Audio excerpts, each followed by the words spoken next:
when you went into this offseason, do you all feel differently about your expectations for the year now at the end of the offseason than you thought you would going into it? I think it's pretty consistent. I mean, we knew there were some constraints given contracts that we're paying for that are, obviously run off at the end of this year or maybe at the end of next year. And so there were some money constraints, right? I mean, at some point, everyone's got a budget. But generally, I'm really pleased at what we've created, the depth on this team. We've talked about the defense is going to be so much better. And so you can imagine there'll be a lot of games that we're going to be in it. Our bullpen's deeper. And I think, to play over 162 games, you need that. And so I think it's a marathon. It's not a sprint. And so I think we built a club that's going to be there in September. Bruce? Steve, you used the term reset a lot during the offseason. Well, you used it. I didn't. I'm asking you if that's a fair word or how you would view the upcoming season. I don't view it as a reset. I view it as, resetting. I would call it we're transitioning, okay, and yet still being highly competitive. And I think that's a hard thing to do. And based on what I see on the roster, I think we've accomplished that. Tony? I think this is your fourth opening day as owner. How, if at all, has your perspective on this day changed over the years? As you get a veteran, obviously the first one is a lot different than the fourth one. But there's still like chills. You walk around the park and the fans are excited, and you can just see, it's hopeful. We're undefeated. We haven't lost a game yet. It's fantastic. So, listen, it's a rite of spring, and baseball. Our fans love baseball. I love baseball, and so I get excited because I get to watch baseball again. I think the goal is to make the playoffs. Pretty simple. Let's not overthink this. If we don't make the playoffs, obviously I'd be disappointed. Preceded here by David and Carlos. Do you see those guys now as, 10 years from now you could still have the same management team? And how different is that from the last 4 years we've had a lot of front office and Listen, that would be, every team is looking for stability. That's my goal. I think we have people in place throughout the organization that's going to create that. In any business, you don't want a lot of change, okay, because it's just disruptive to the organization. And so I think we've got the right people in place, and I would anticipate that it'll be a lot less turnover than we've seen in the past. Isha?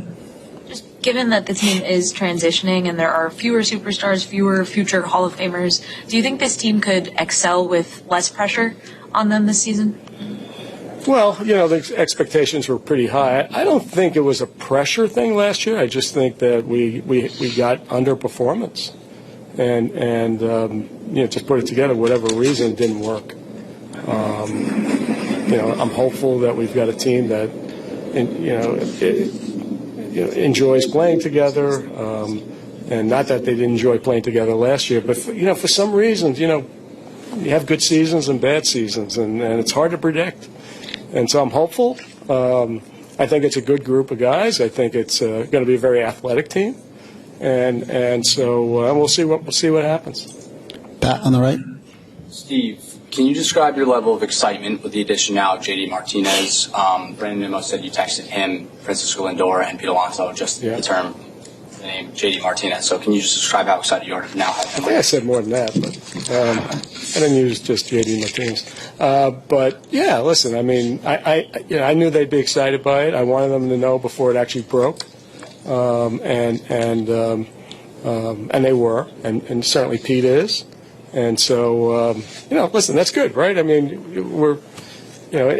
obviously lengthened the lineup, and with somebody who's a professional, someone who's performed on all levels, and just from a locker room presence and from a teaching presence, we're going to get added benefit. What kind of was the process like in finally getting that deal done? What made it the right time for you to sign him?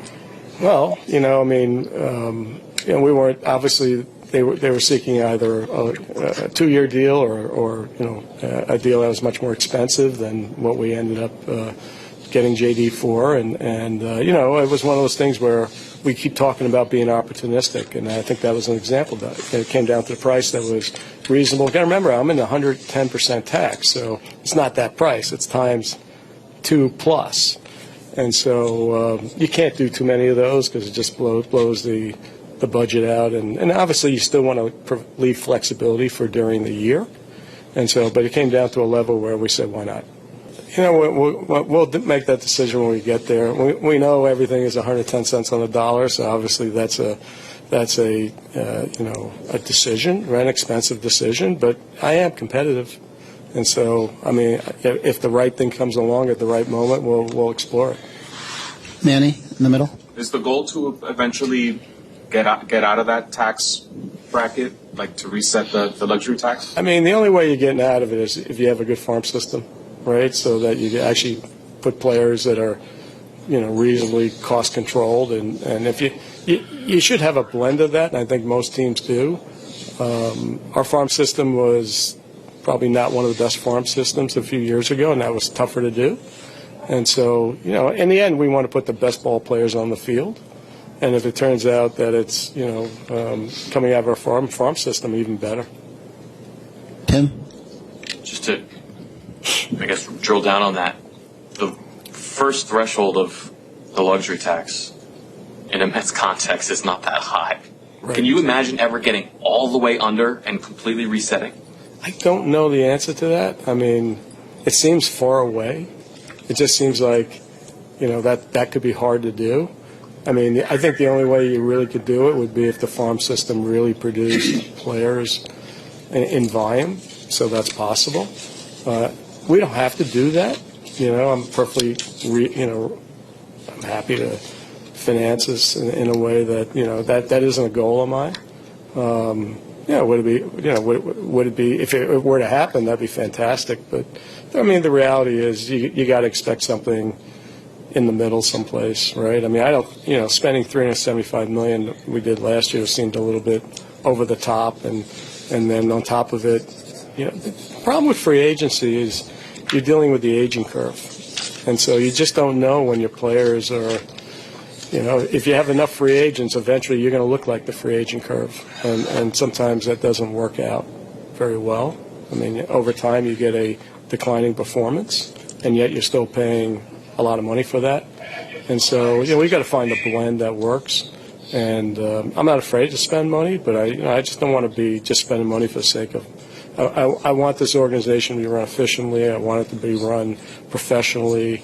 And I really, and I've said this for a while, I truly believe the only way to get there in sustainability is developing talent. No different than my hedge fund, where we develop a lot of talent as opposed to trying to buy free agents from other firms.